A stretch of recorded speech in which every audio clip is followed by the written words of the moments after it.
Still fat? Anna Vale had grown used to cruel words, but when her ex sneered them across the market square, loud enough for everyone to hear, she didn't flinch, didn't shrink. She simply smiled, her hand resting protectively over the secret growing inside her. Because Damien had no idea the baby she carried belonged to the most powerful shifter in the realm. He didn't know that the Alpha King stood 3 feet away, ready to touch Anna's back in a gesture of unmistakable possession, ready to make Damien regret every cruel word he'd ever spoken. But we're getting ahead of ourselves. This story begins 6 months earlier, on the night Anna's world fell apart, the same night she met a man with winter-gray eyes who would teach her that broken things could still be beautiful. The Silvermare Tavern smelled of spilled ale and desperation, which felt fitting given Anna's current state of mind. She sat hunched in the corner booth, her 3rd glass of whiskey leaving a pleasant blur at the edges of her thoughts. Anything to dull the image seared into her brain. Damien's face flushed with exertion, her half-sister Lisa's triumphant smirk, the sheets Anna herself had embroidered with careful stitches for their future home. "You weren't supposed to come back early," Damien had said, as if her timing was the transgression. Anna had left without a word. She'd grabbed the emergency coin purse hidden beneath the floorboards, grateful for her father's paranoid lessons, and walked straight out of her life. 2 hours later, her feet had stopped at this shabby tavern on the edge of Millbrook. She was 26 years old and had nothing to show for it except betrayal and the clothes on her back. Her mother had died bringing her into the world, died because Anna had been a difficult birth, too big even then. Her father had raised her alone until he remarried when Anna was 5. Caroline had brought perfect, petite Lisa into their lives, and suddenly Anna understood what it meant to be compared and found lacking in every dimension. "You'd be so pretty if you just lost a little weight," Caroline would say, as if concern could disguise cruelty. Her father had tried to shield her, but he'd died 3 years ago in a mill accident, leaving his modest estate to be divided between his daughters. Caroline had convinced Anna to let them manage her share. Anna had been grieving, desperate for family, stupid enough to trust. By the time she realized they'd drained her inheritance, the house was gone. She'd moved in with Damien, sweet Damien who'd courted her at the bakery where she worked, who'd said her curves were perfect, who'd promised her the simple life she'd stopped believing she deserved. Except he'd been sleeping with Lisa for months, maybe longer. "Another drink?" The barmaid materialized at her elbow. Anna nodded. Why not? She had nowhere to be and no one waiting. The barmaid returned with the drink and a folded note. "Man at the bar." Anna's stomach clenched. She wasn't in the mood for whatever opportunistic man thought a woman drinking alone was an invitation, but she unfolded it anyway. "You look like you're having the worst night of your life. Want company, or should I leave you to it?" Despite everything, Anna's lips twitched with faint amusement. She glanced toward the bar. He was impossible to miss. Tall, well over 6 feet, with shoulders that strained against his dark coat. Black hair fell past his collar, and even in the dim tavern light, his eyes were startling, pale gray like winter ice. He raised his glass in silent question, and something reckless in Anna made her nod. "Before we continue, please take 2 seconds to like this video. It tells me you want more stories like this." He moved with predatory grace, sliding into the booth across from her. Up close, he was devastating. Sharp cheekbones, a mouth that looked like it rarely smiled, a scar cutting through his left eyebrow. He smelled of pine and cold air, like he'd just walked out of the northern forests. "Christian," he said. His voice was dark velvet and rough edges. "Anna." She took a long sip of wine. "And yes, worst night of my life. What about you?" "Worst year." Something flickered in those pale eyes. "Though tonight's not helping." Then why are you here? Because sitting alone in my room was worse. He leaned back, studying her with unnerving focus. And because sometimes the kindest thing another broken person can offer is to sit in the dark with you. Anna's throat tightened. I found my fiancé in bed with my half-sister a few hours ago. So yes, I understand perfectly. Christian's expression didn't change, but she saw his fingers tighten on his glass. He's an idiot. Well, he's in love with her. Has been for months, apparently. Anna drained her whiskey. I should have seen it. Everyone probably knows except me. Or maybe you trusted someone you loved and he violated that trust. That's not your failure, it's his. The words hit something raw, in her chest. Anna blinked back the heat behind her eyes. You don't know me. How do you know it wasn't my fault? Men who cheat don't do it because their women aren't enough. They do it because they're not enough. Christian signaled for another round. And because anyone stupid enough to betray you doesn't deserve you in the first place. Bold assumption from a stranger. Call it instinct. His mouth almost curved. I'm good at reading people. They fell into conversation then, the kind that only happens between strangers who'll never see each other again. Christian told her about his work. He was vague on details, something about managing northern territories, and about losing someone important years ago. Anna told him about her father, her stolen inheritance, the slow erosion of her self-worth under Caroline's watchful gaze. She used to say I'd be pretty if I lost weight, Anna heard herself admit. The alcohol had loosened her tongue. Like there was a better version of me, just waiting to be carved free. Christian's eyes hardened. There's nothing that needs carving away. Pretty words from a stranger. It's not a compliment, it's fact. He leaned forward, and Anna caught the full force of his attention. Do you know what I see when I look at you? A fat girl drinking alone? Anna lifted her glass in a mock toast. A woman with fire in her eyes, who walked away from someone who didn't deserve her. A woman who's stronger than she believes. His gaze dropped briefly to her mouth, then back up. And yes, a beautiful woman, curves and all. Anna's throat tightened. The way he was looking at her, it wasn't the polite lie people told to be kind. It was hunger, real and unguarded and aimed directly at her. You don't mean that. I don't say things I don't mean. Christian's voice dropped lower. If I'm being inappropriate, tell me and I'll leave. But I think we could both use a distraction tonight. Something to remind us we're still alive.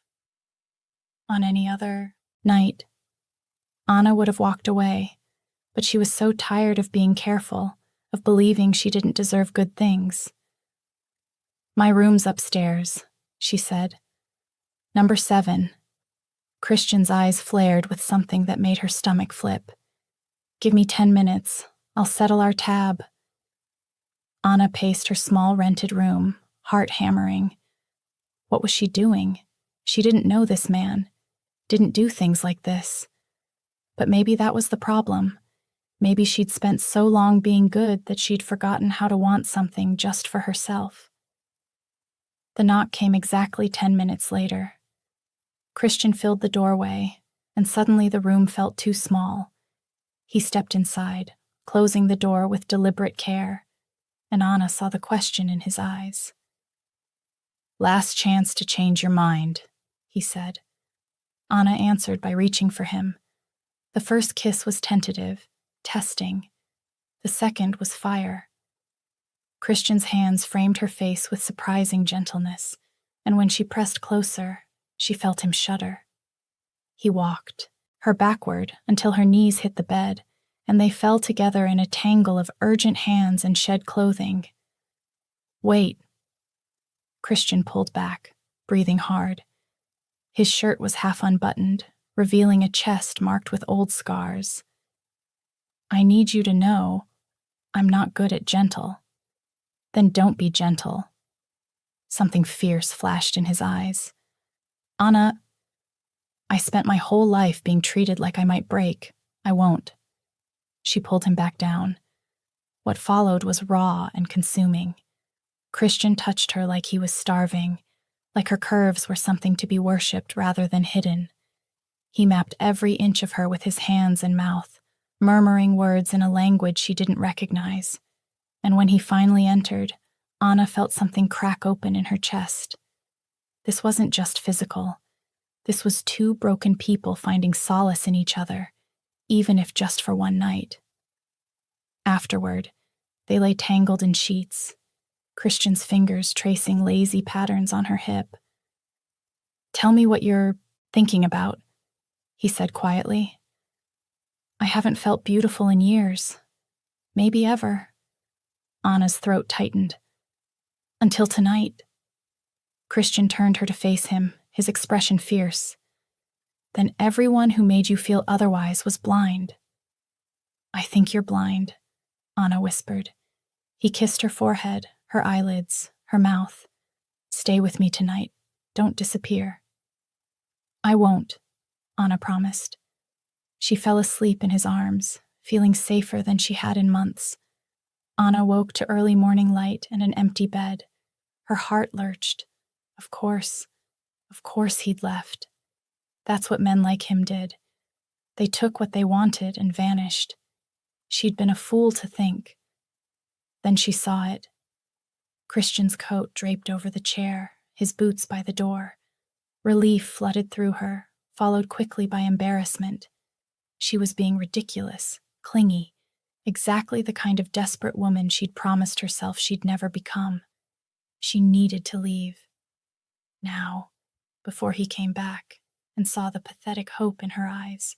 Anna dressed quickly, grabbing her satchel. As she reached for the door, something caught her eye. A leather document case on the side table, partially open. A wax seal visible on the papers inside. She knew she shouldn't snoop, but something about that seal nagged at her, familiar in a way that made her skin prickle. Anna pulled the papers out just enough to see the full crest. Her blood turned to ice. A wolf's head, silver on black, flanked by two crossed swords. The crest of the Northern Territories. The crest of the Alpha King. Christian wasn't some merchant or territorial manager. He was Christian Volkov, the Alpha King himself. The king whose pack had been at war with her region for decades. Whose soldiers had burned villages along the border. Whose name mothers used to frighten children into obedience. "I'm not good at gentle," he'd said. No kidding. Anna's hands shook as she shoved the papers back. She had slept with the enemy. Worse, she'd told him things, vulnerable things, given him ammunition he could use against her or her people. "Anna, what have you done?" She looked back at the bed, sheets still tangled from their bodies. For one desperate, idiotic moment, she wanted to crawl back under those covers and pretend she'd never seen the papers. Wait for him to return. Let him explain. But explain what? That he was the Alpha King and had just happened to forget to mention it? That he'd coincidentally picked her, a human from the contested border territories, to spend the night with? No. Whatever this had been, it was over. It had to be over.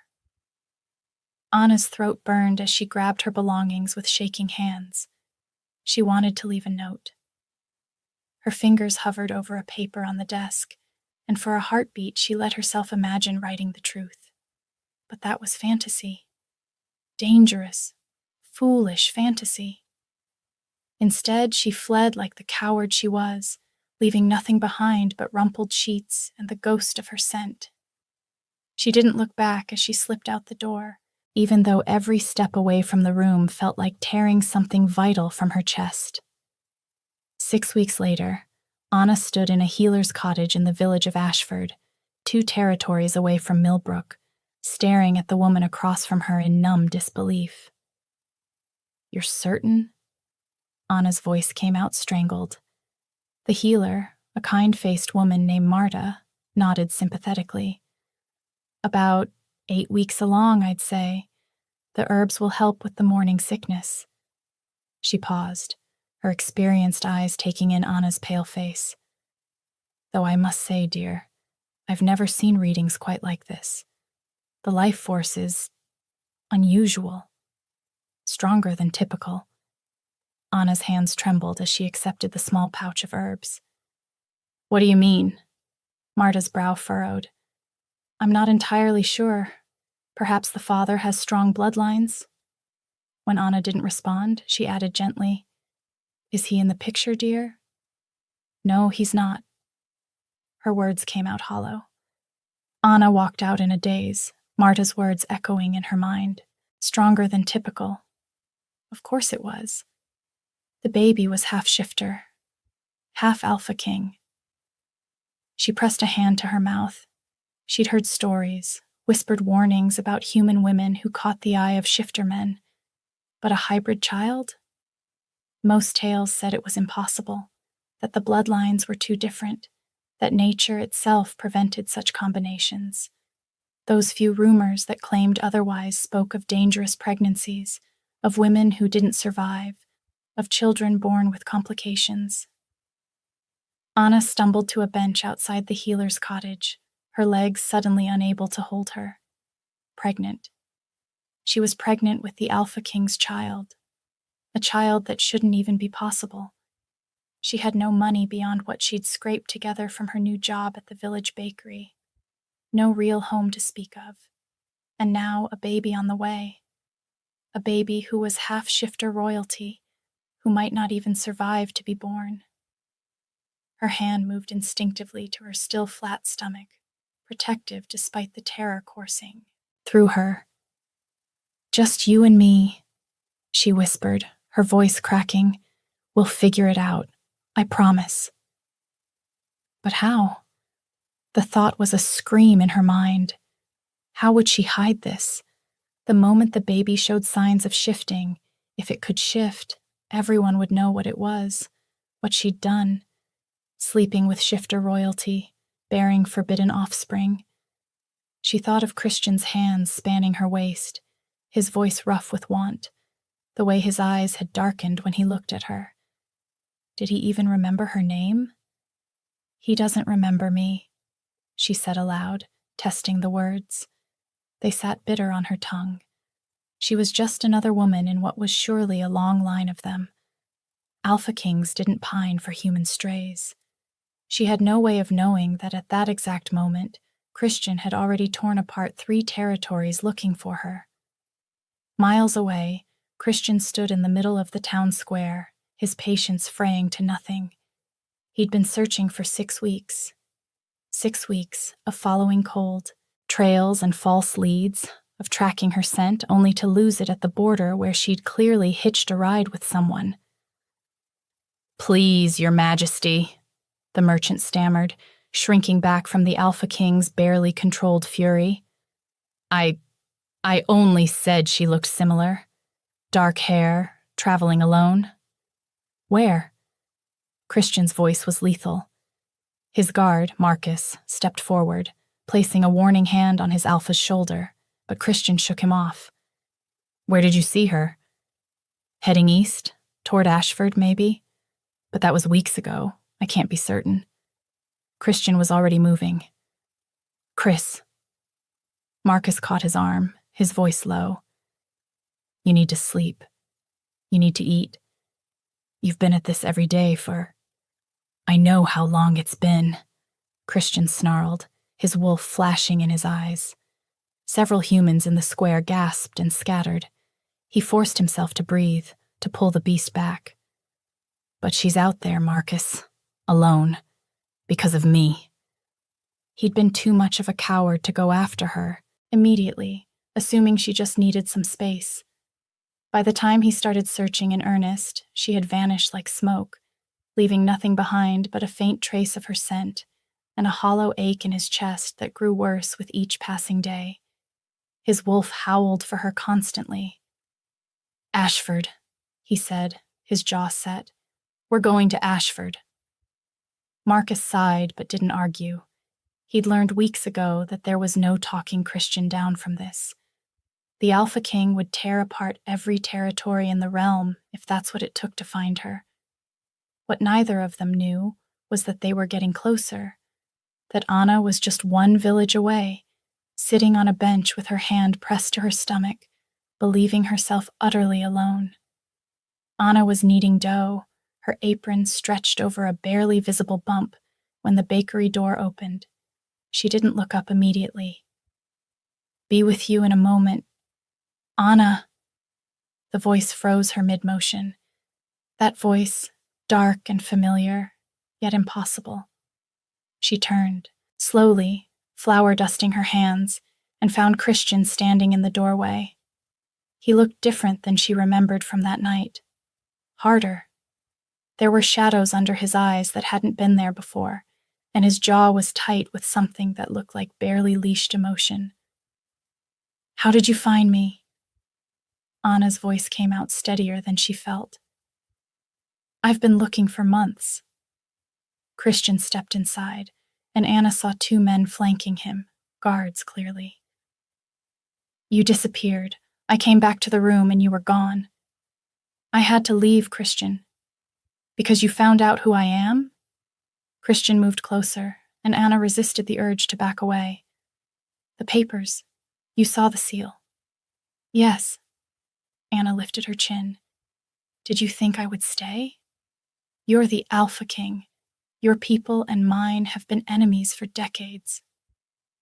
"My father's people," Christian corrected, his voice sharp. "I ended that war 3 years ago when I took the throne. There's been peace since. You killed your father." "I challenged him for the throne because he was a tyrant who enjoyed bloodshed." Christian's eyes flashed silver. "And yes, I killed him in fair combat. Do you want me to apologize for that?" Anna's hands trembled. "I don't know what I want. I don't know you." "Then let me tell you." Christian stopped a few feet away, as if afraid of spooking her. "My name is Christian Volkov. I'm 33 years old. I took the throne because someone had to stop the violence my father caused. I'm not a good man. I've done things I'm not proud of, but I'm trying to be better than what I came from." He paused. "And I haven't stopped thinking about you since that night." Anna's throat tightened. "Why?" "Because you saw the real me. Not the king, not the legend, just Christian. A man having the worst year of his life who met a woman brave enough to trust him anyway." His voice softened. "I woke up planning to tell you everything, to ask if you'd give me a chance to court you properly, and you were gone. I was scared." "I know." Christian took another step. "But I'm here now, and I'm asking, no, I'm begging, for you to give me a chance to prove I'm not the monster you've heard about." Anna wanted to say yes, wanted to fall into his arms and pretend the last 2 months hadn't happened. But there was the secret growing inside her, and she didn't know how to tell him without it changing everything. "There's something you should know," she started. Christian's eyes dropped to her stomach, to the barely visible curve beneath her apron. When his gaze met hers again, Anna saw shock and something else, something fierce and possessive that made her breath catch. "You're pregnant," he said. Anna's breath caught. Her hand moved instinctively to her stomach, protective, defensive. "How did you know?" Christian's eyes softened, and something achingly tender crossed his face. "I can hear it," he said quietly. "The heartbeat. It's faint, barely there, but..." He took a careful step closer, his voice dropping to something reverent. "It sounds like yours, quick and fierce and stubborn, but underneath there's an echo of something else, something that calls to my wolf like..." He stopped, his throat working. When he spoke again, his voice was raw with emotion. like coming home after being lost in the dark. I know you probably have 1,000 reasons to tell me to leave, but that heartbeat, our child's heartbeat, it's the most beautiful sound I've ever heard. I only found out 6 weeks ago. I didn't know how to reach you, and even if I did, Anna's voice shook. Come with me. Christian closed the distance between them, his hands hovering near her arms but not touching. Please, let me take care of you, both of you. I don't need taking care of. Let me try anyway. His voice cracked on the words, and those beautiful gray eyes, the ones that had been haunting her dreams, looked at her with such raw, unguarded longing that it hurt to hold his gaze. I let you go, once. I'm not making that mistake again. Anna looked up at him. Gone was the commanding Alpha King, the fearsome ruler whose name made grown men tremble. In his place stood just a man, looking at her like she was the sun, and he'd been stumbling through darkness for an eternity. He'd torn apart territory searching for her. He'd given her one night of feeling beautiful, and now wanted to give her more. I don't know how to do this, she admitted. I don't know your world. I don't know how to be with someone like you. We'll figure it out together. Christian's hand finally touched her cheek, gentle despite the calluses. I'm not asking you to know everything right now. I'm just asking you to stay, to let me try. Anna closed her eyes, leaning into his touch. She was so tired of being alone. Bone-deep, soul-weary tired. Okay, she whispered. Christian's relief was palpable. He pulled her against him carefully, as if she might shatter, and Anna let herself sink into his warmth. I'll keep you safe, he murmured into her hair. Both of you, I promise. But some promises, no matter how earnestly made, were impossible to keep. Christian's estate was nothing like Anna had imagined. She'd expected something cold and imposing, all stone walls and military efficiency. Instead, the sprawling manor house was warm, built from honey-colored wood with windows that let in streams of golden light. Gardens surrounded it, and in the distance, she could see the forests that marked the edge of the Northern Territories. It's beautiful, Anna said as their carriage pulled up to the entrance. It was my mother's. Christian helped her down, his hand steady at her back. She died when I was 12, but I kept it the way she designed it. It's the one place that feels like home. Over the following weeks, Anna discovered what it meant to be courted by a king. Christian was patient in ways she hadn't expected. He gave her the entire east wing for her private quarters, never presuming to share her bed, even though they'd already been intimate. Instead, he took her on walks through the gardens, showed her the library with its floor-to-ceiling books, taught her about shifter culture and pack hierarchy. My first marriage was political, he told her one afternoon. They were in his study, Anna curled in a chair by the fire while Christian worked through correspondence. Isla was the daughter of the Southern Alpha. Our fathers arranged it when we were children. Did you love her? Anna asked quietly. I cared for her, but no, I didn't love her. We were friends, nothing more. Christian set down his pen. She understood that. We both did our duty, but there was no passion, no real connection. When she was kidnapped by the Eastern Pack 5 years ago and reported executed, I grieved for a friend, but I didn't grieve for a lost mate. I'm sorry, Christian. Don't be. It's common among royalty. Duty usually comes before desire. His eyes found hers, which is why this, you, is different. This is my choice. Anna felt heat creep up her neck. We barely know each other. Then let's start. Christian stood, crossing to kneel beside her chair. Tell me something I don't know. I'm scared, Anna admitted, of how much I'm starting to feel. Good. Christian's hand covered hers where it rested on her small bump. 3 months now, just starting to show. Fear means it matters. He made her feel cherished in ways she'd never experienced. When morning sickness hit hard, he held her hair back and brought her ginger tea. When she complained about her changing body, he'd trace every new curve with reverent hands and tell her she was glowing. When she had nightmares about Damien, Christian would sit with her until dawn, his presence solid and safe. "You're different than I expected," Anna told him one evening. They were on the terrace, watching the sunset paint the sky in shades of amber and rose. "The stories paint you as a monster." "I've done monstrous things," Christian said quietly. "I'm not going to lie to you about that. I've killed in battle. I've made hard choices that cost lives. I took my father's throne by force. But you did it to end a war. Does that make it better?" He looked at her, and Anna saw the weight he carried. "I tell myself it does, that the lives saved justify the blood on my hands, but some nights, I'm not sure." Anna took his hand, threading her fingers through his. "The fact that you carry doubt, guilt, it means you're not a monster.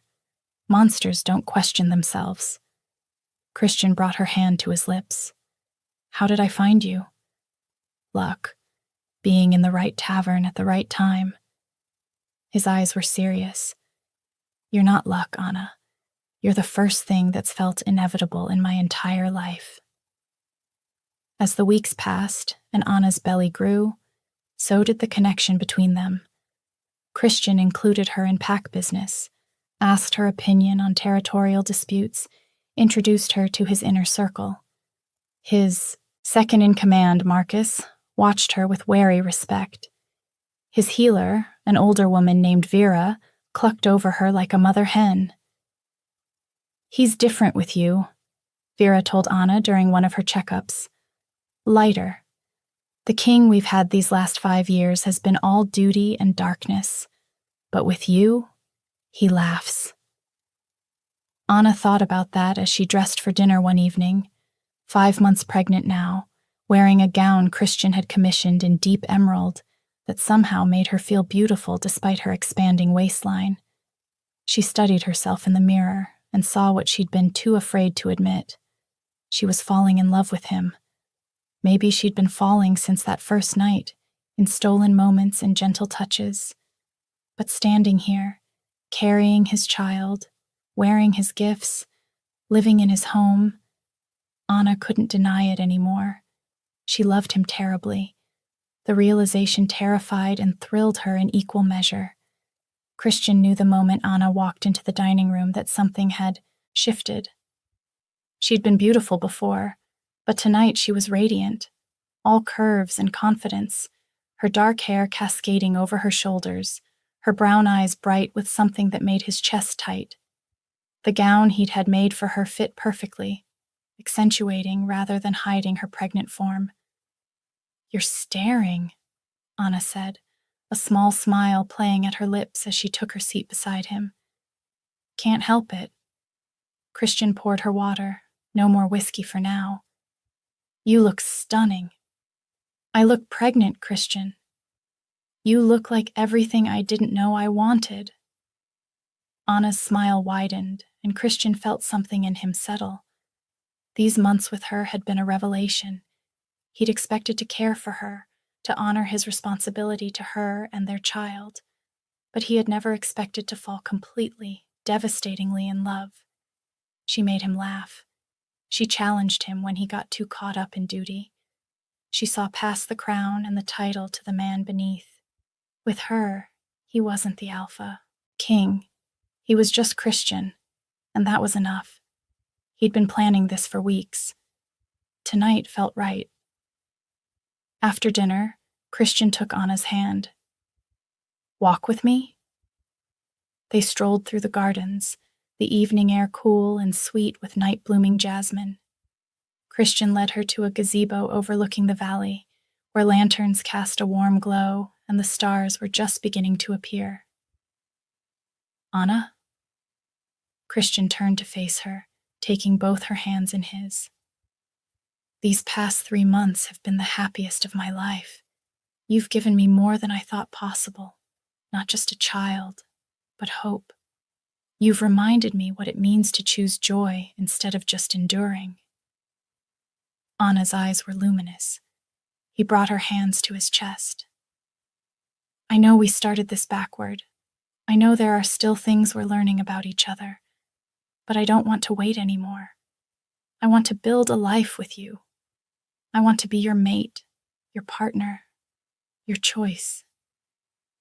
He pulled out the ring he'd been carrying for a week, a simple band inlaid with moonstones, the traditional stone of mating bonds.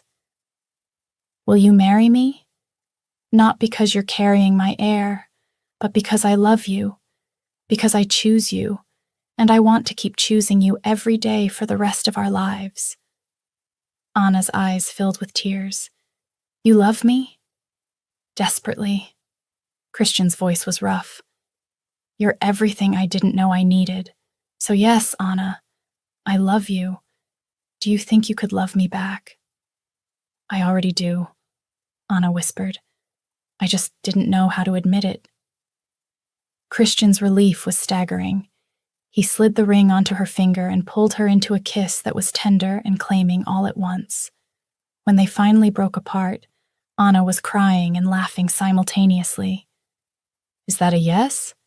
Christian asked, wiping her tears with his thumbs. Yes. Obviously yes. Anna pressed her forehead to his. I love you, Christian Volkov, even though you're terrifying and powerful and way out of my league.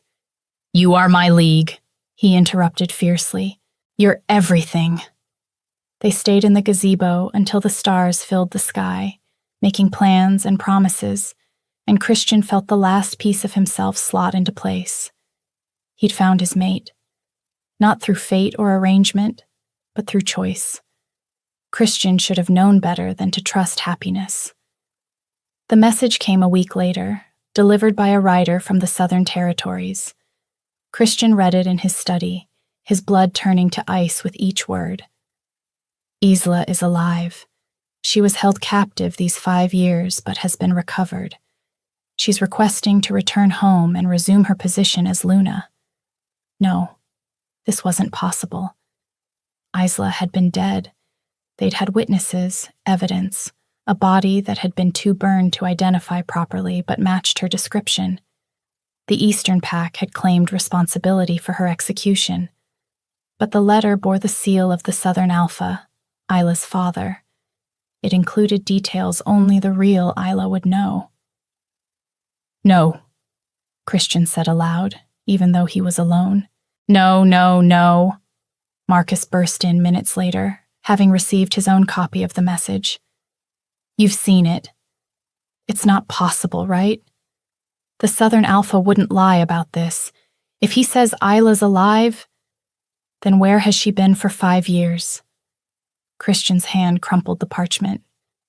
And why show up now? Does it matter? Marcus's expression was grim. If she's alive, your marriage bond was never dissolved. Legally, she's still your mate.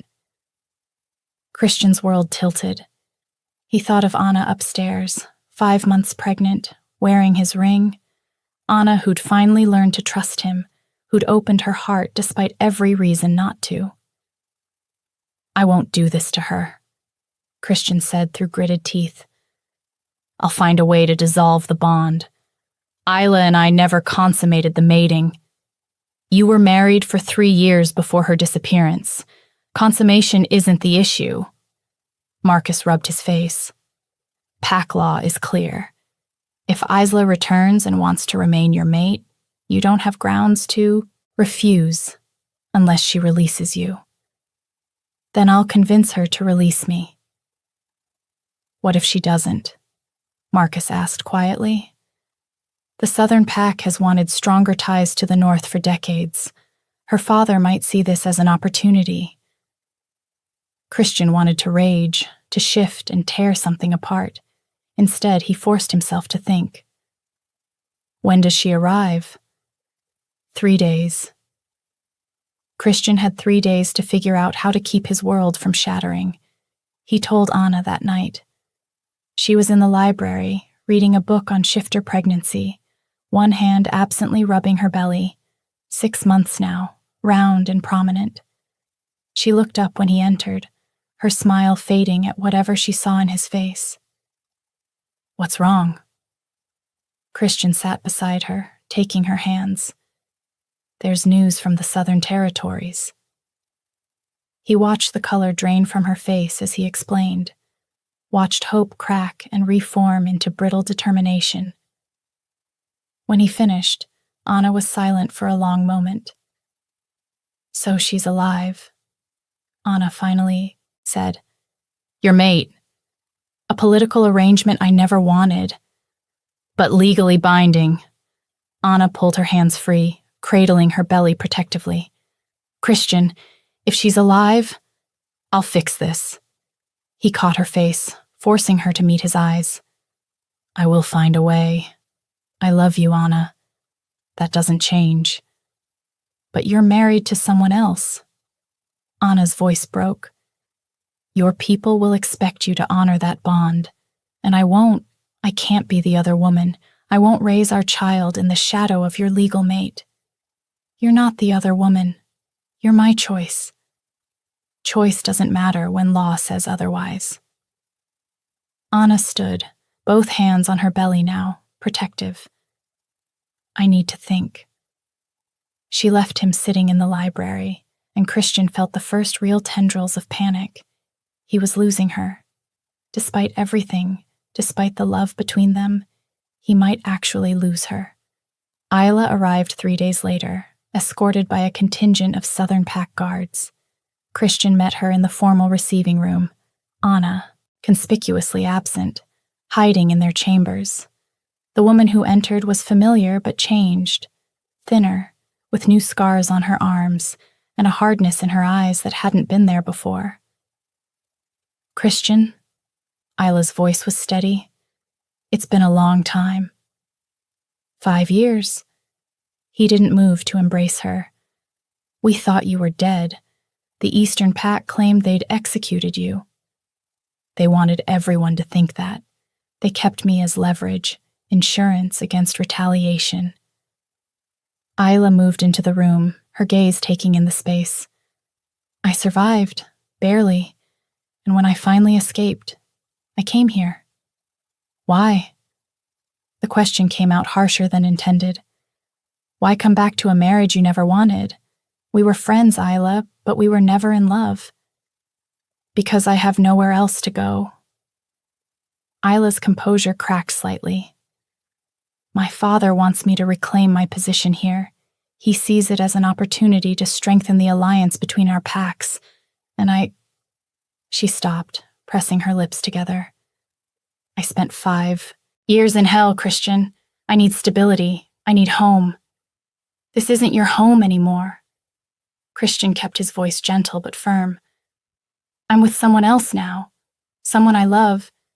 She's carrying my child. She's 6 months pregnant." Isla's eyes widened. "You found your mate?" "Yes." The word was absolute. "And I won't let you come between us, no matter what the law says. I'll dissolve our marriage bond." "You can't." Isla's voice hardened. "Not without my consent. And my father has made it clear, if I don't reclaim my position as Luna, I have no place in the Southern Pack. I'll be disowned, left with nothing." Christian saw the trap closing. "So you'll force this? Force me to honor a bond neither of us wanted?" "I don't know." Isla's composure shattered. "I don't know what I'm doing, Christian. I just know I can't go back to nothing. I can't be alone again." They stood in tense silence. Christian understood desperation. He'd lived it for 5 years after Isla's disappearance, convinced he'd never feel anything real again. But he'd found Anna. He'd found real love. And he would not sacrifice that, not even for an old friend's pain. "Give me time," Christian said finally. "Let me think. But I won't give up, Anna. I can't. The next 3 days were agony. Christian met with his counsel, argued with advisors, searched pack law for loopholes that didn't exist. Without Isla's consent, the bond held. And Isla, caught between her father's demands and her own survival, refused to budge. Anna withdrew into herself. She still slept in their chambers, but on the far side of the bed, her body curled protectively around their child. She barely ate, barely spoke. Christian watched her fading and felt helpless rage. On the 4th day, Anna came to him in his study. "I need to go into the village," she said quietly. "We're low on supplies for the baby, and I can't just sit here anymore." Christian looked up from the correspondence he'd been staring at without reading. Anna looked exhausted, beautiful, and heartbroken, her hand resting on her prominent belly. Their daughter, the healer had confirmed it last week, was active now, kicking hard enough that Christian could feel her when he held Anna at night. "I'll come with you," Christian said immediately. "You don't have to. I want to." He stood, crossing to her. "Anna, I know this is hell, but I'm working on it. I'm going to fix this." "You can't fix everything." Anna's smile was sad. "Sometimes the universe just wins." "Not this time." Christian pulled her close, careful of her belly. "I'm not losing you. Whatever it takes." They took a small guard, Marcus and 2 others, and rode into Millbrook, the nearest village to Christian's estate. It was market day, and the square was crowded with vendors and shoppers. Anna seemed to relax slightly in the bustle, and Christian stayed close, his hand at the small of her back. They were examining fabric for baby clothes when Christian felt Anna go rigid beside him. "Anna? Anna Vale?" Christian turned to see a man approaching, mid-30s, average height, with the kind of face that probably seemed handsome until you noticed the weakness in the jaw, the calculation in the eyes. Behind him was a petite blonde woman who looked vaguely familiar. Anna's hand found Christian's arm gripping tight. "Damien." Ah, the ex-fiancé. Christian felt his wolf rise, protective and dangerous. "It is you." Damien's eyes raked over Anna, lingering on her pregnant belly with something between shock and disgust. "I always wondered if you'd lose the weight after I left," he continued, his voice carrying across the market stalls where vendors pretended not to listen. "Guess some things never change." "You're right, Damien," she said softly. "Some things never change. You're still the smallest man I've ever known." "Well, at least you found someone desperate enough to—" Christian moved before Damien could finish, his hand fisting in the man's collar and lifting him off, his feet. Around them, the market went silent. "Finish that sentence," Christian said, his voice dropping into a growl that was pure alpha, "and I'll show you what happens to men who insult my mate." Damien's face went white as Christian's eyes flashed silver. Oh God, you're the Alpha King," Christian confirmed, loud enough for the gathering crowd to hear. "And this woman you're insulting, she's mine, my mate, the mother of my child." He leaned in close enough that only Damien could hear. "She is worth 1,000 of you, and if I ever hear you speak to her or about her again, I will make you regret drawing breath. Do we understand each other?" Damien nodded frantically, his feet scrabbling for purchase. Christian held him a moment longer, letting the fear sink in, then dropped him. Damien stumbled backward, crashing into a stall. Anna stepped forward, and Christian saw something in her transform. Her spine straightened, her chin lifted. When she spoke, her voice carried across the silent square.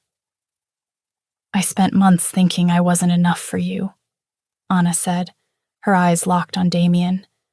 "That my body was wrong, that I was too much or not enough or somehow fundamentally flawed.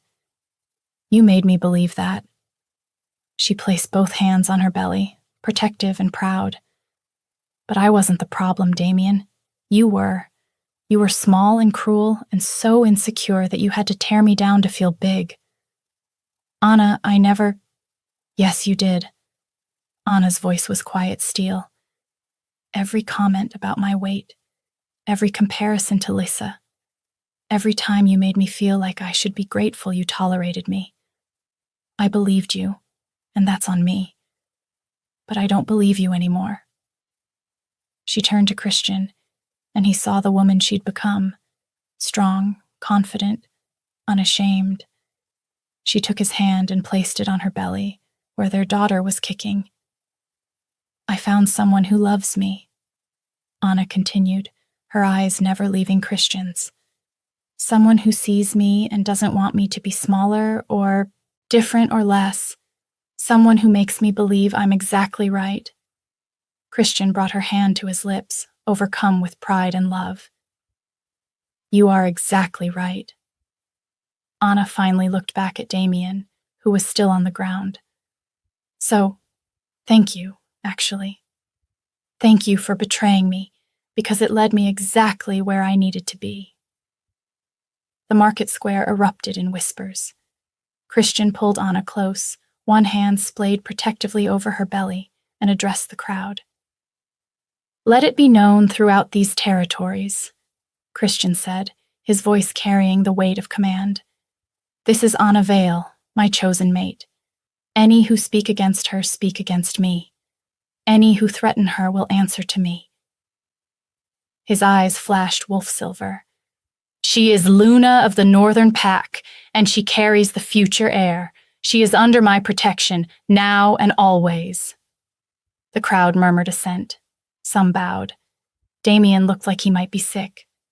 Christian turned to Marcus. We're done here.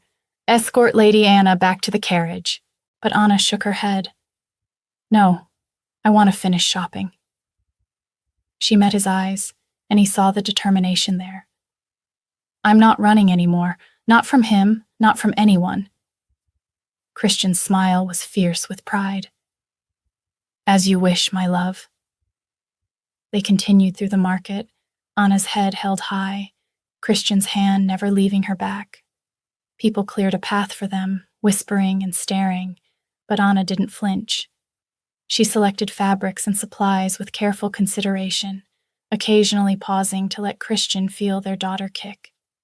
By the time they returned to the carriage, Anna was glowing, not with pregnancy, but with confidence, with power. She'd faced her past and won. That felt good, Anna admitted as they settled into the carriage. Really good. You were magnificent. Christian pulled her close. That's my Luna. Anna's smile faded slightly. I'm not your Luna, not really, not while Isla. You are. Christian's voice was absolute. You're my mate, my choice, my Luna, and I will make it official if it's the last thing I do. They returned to the estate to find Isla waiting in the courtyard. She looked different, less rigid, more uncertain. When she saw Anna, heavily pregnant and radiant despite everything, something in her expression softened. Can we talk? Isla asked. All three of us? They gathered in Christian's study. Anna sat in the chair by the fire, her hands protectively cradling her belly. Christian stood behind her, one hand on her shoulder. Isla took the chair across from them. I heard what happened in the market, Isla said quietly. Word travels fast. Christian tensed. If you've come to— I've come to release you. Isla met his eyes. From our marriage bond, formally and completely. The room went silent except for the crackling fire.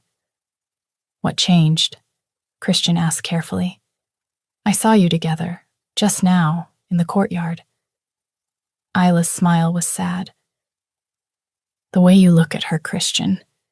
The way you touch her, like she's the most precious thing in the world. We never had that. We were never going to have that. Isla, let me finish. Isla turned to Anna. I've been selfish. I was so focused on my own pain, my own fear of being alone, that I didn't see what I was destroying. You love him, and he loves you the same way. She swallowed hard. I spent 5 years in captivity dreaming of freedom. I won't trade one prison for another, even a comfortable one. And I won't trap Christian in a loveless marriage when he's found something real. Anna's eyes filled with tears. Thank you, she whispered. I'll tell my father I'm dissolving the bond of my own free will, Isla continued. He won't be happy, but he'll survive, and maybe, her voice wavered, maybe someday I'll find what you have, something chosen, not arranged. Christian moved around Anna's chair to crouch in front of Isla. You deserve that. You deserve happiness, Isla, real happiness, and I'll help you find it. Provide for you, protect you, whatever you need. I just need freedom. Isla wiped her eyes. The rest I'll figure out myself. The formal dissolution took place the next day, witnessed by both Pax elders. Isla signed the documents with steady hands, and Christian felt the old bond, weak and dutiful, finally sever completely. He was free. They were free. That night, Christian took Anna to the gazebo where he'd first proposed. The moon was full overhead, and the gardens were silver with its light. I have something for you, Christian said. He pulled out a second ring, different from the first. This one was gold, inlaid with diamonds that caught the moonlight, with an inscription in the old language.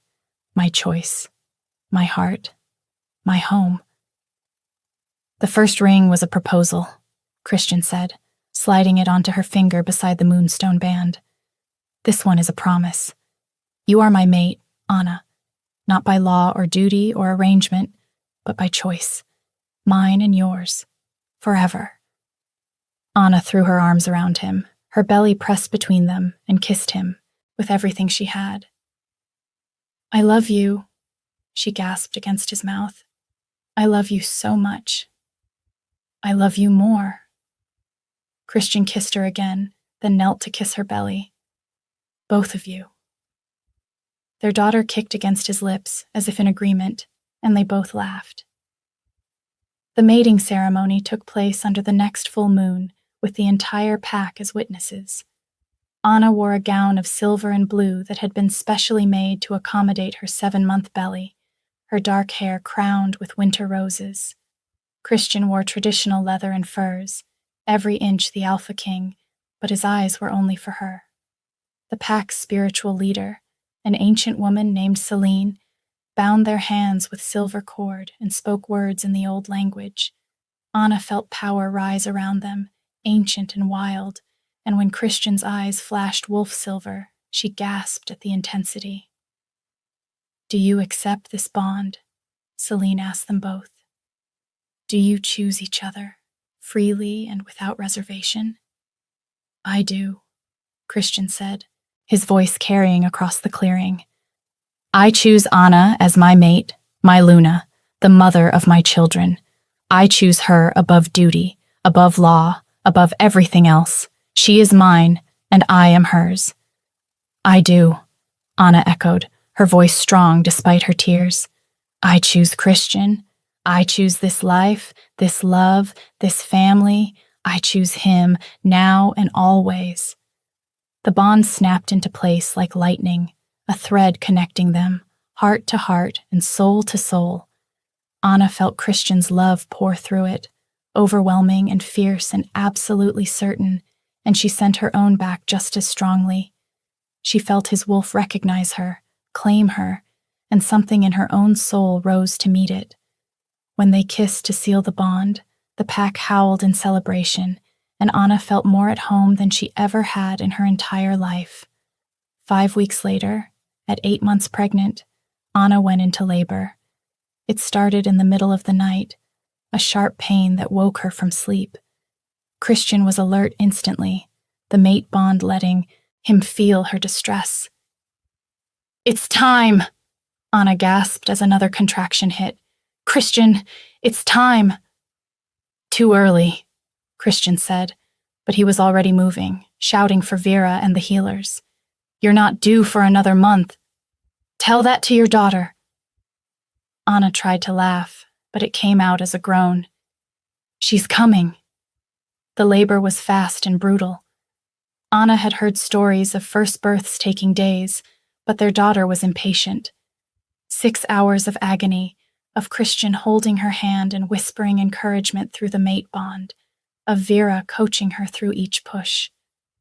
Finally, as dawn broke over the northern territories, their daughter came into the world with a furious, healthy cry. A girl, Vera announced, tears streaming down her face as she placed the tiny, perfect bundle in Anna's arms. A strong, healthy girl. Anna stared down at her daughter and felt her heart expand impossibly.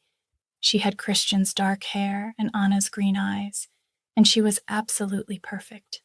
Tiny, but fierce, wailing her displeasure at being born into the cold world. She's beautiful, Christian breathed, his finger tracing their daughter's tiny hand. When the baby's fingers curled around his eyes filled with tears. She's perfect. You're perfect. He kissed Anna's temple, then her lips. Thank you. Thank you for her, for this, for choosing me. Always, Anna whispered, exhausted but happier than she'd ever been. I'll always choose you. They named her Celeste, for the stars that had witnessed their mating, for the light she'd brought into both their lives. 3 months later, Anna stood in the nursery watching Celeste sleep, Christian's arms wrapped around her from behind. She has your stubbornness, Christian murmured against her hair. And your volume when she's unhappy, Anna countered. Christian's laugh was soft. Fair enough. They stood in comfortable silence, watching their daughter breathe. Anna thought about the woman she'd been a year ago, broken, convinced she wasn't worthy of love, running from a man who'd made her feel small. She thought about that night in the tavern when she'd taken a chance on a stranger whose face could have been carved by the gods themselves, all sharp angles and full mouth, but whose eyes had held a loneliness that mirrored her own. Do you ever regret it? Anna asked quietly. Everything you went through to be with me? Never. Christian turned her to face him. You gave me a life worth living, Anna, a reason to be more than just a king. You gave me love and family and joy I thought I'd never feel again. He cupped her face. If I had to do it all over, the political pressure, the complications with Isla, all of it, I'd do it in a heartbeat, because it led me to you. Anna kissed him, pouring all her love through the mate bond. I used to think I was too much, too big, too emotional, too difficult. Damien made me believe that. You're exactly enough, Christian said fiercely. You're everything. Celeste stirred in her crib, making small sounds. Christian went to her immediately, lifting their daughter with practiced ease. Anna watched him rock her, whispering soft words in the old language, and felt tears prick her eyes. This was her life now. This was her family. She was Anna Volkov, Luna of the Northern Pack, and she still didn't have all the answers. Still woke some nights reaching for Christian to make sure he was real. Still caught herself sometimes waiting for the other shoe to drop. But his hand always found hers in the darkness. She'd spent so long searching for home. She'd never imagined it would be a person. 2 people now, Christian and Celeste. Where are you listening from? Let's meet in the comments. I love hearing your thoughts, and if you'd like to support me, please subscribe. It's free, and it helps more people hear these stories.